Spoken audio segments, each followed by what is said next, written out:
Hi and welcome to IT Chronicles 10 and Tech, coming to you from Knowledge 18 in Las Vegas. I'm Kirsty McGowan, I'm here with my co-host Carlos Casanova. Hey Kirsty. And we're happy to be speaking with Michael Ludwig today from Blazent. Hi Michael, how are you? Well, how are you? Very well, thank you. Good. Hey Michael, great to see you again, and seems like we're always doing this every year and stuff. It does. Good to see you too, Carlos. I know you guys have progressed quite a bit, and every year's a new thing. From what I understand, you guys are really starting to play a little bit more now in that sort of application portfolio management space and the sort of conceptual to, I don't want to say physical, but more tangible kind of space. Tell us a little bit about how the solution that you guys are offering to your customers, how it works in that space. Yeah, we're actually acting as a central data management layer, bringing in data from a number of sources, application portfolio management being something that we're focusing on specifically right now. And so for us, that's about really taking the logical application containers and attaching them to CIs that exist within the CMDB that really speak to the infrastructure, the databases, the servers that are supporting those logical application containers, and of course the software as well. Sure.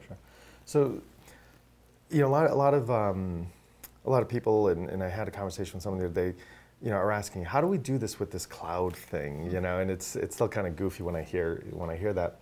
So how do you work with your customers so that they understand that even this thing that's elsewhere, what should we track with it? What sort of details are important for us to traverse that chain? How do we handle that? Sure. So we've actually been doing that for a couple of years now, and I think we were really one of the first people that started consuming data directly from cloud instances and putting it into config management, for example. It depends on the platform involved. So for Amazon instances, they have situations set up where they output JSON objects upon configuration change, and those JSON objects are streamed to an S3 instance, and we consume that data directly from the S3 instance. We transform the JSON object into what would be something that's comparable to a configuration record, and then we insert it into, say, example, ServiceNow via web services. Azure, we handle a little differently. Same concepts. The output stream is a little different from them, but essentially it's a similar concept. Right. So, I'm sorry, go ahead. I should say, so how do you articulate the business value that your customers get from using your products? What's the, what are they getting at the end of it?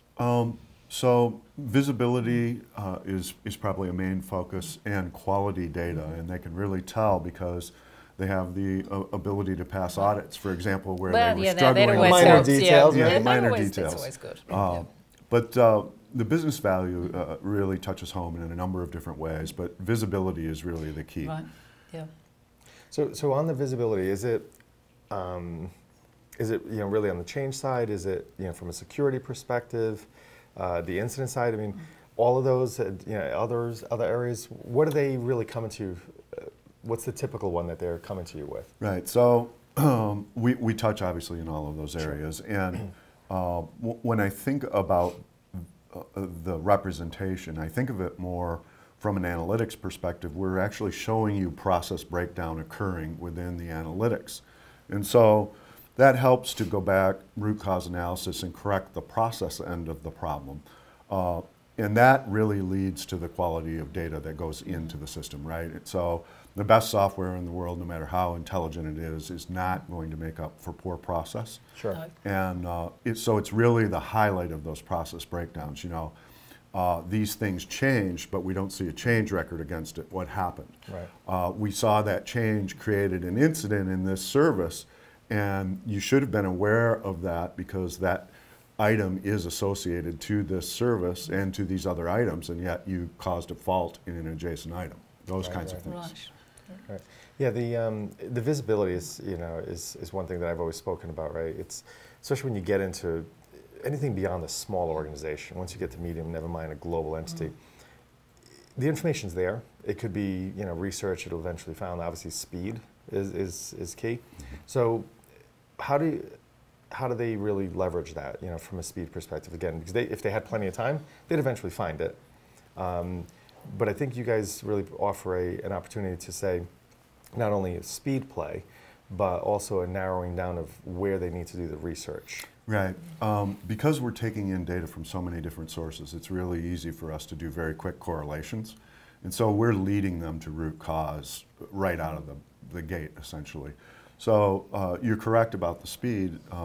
We're processing inside of a computing cluster, and we're doing everything in memory nowadays. And so from the time that something, essentially hits the Blazent layer to the time they see that appear in analytics is a very short amount of time. And obviously, the analytics are putting them back to root cause almost immediately. Right. Good. Sorry, I keep doing this to you, Carlos. It's because I'm so interested. Yeah, that's right. You're listening away. So, I mean, Carlos and I were talking earlier about the, when you have a CMDB, the first time you go to use it and something's not right, it's probably the last time you're going to use it. So, do you think you're solving that issue? Oh, there's no doubt about that. I mean, buy-in across the organization, especially if it's the first time you've ever had a centralized repository of data, is so important. And once that begins to erode, you essentially really struggle to get trust back. You do. And so the level of the quality of the data that we bring to the equation eradicates that right from the beginning. And so you gain trust immediately, and probably in ways that you never had figured, because the level of the granularity of the data is so much deeper, and it's trustworthy. And so that builds confidence across your organization right out of the gate. That confidence is so important. Yeah, it is.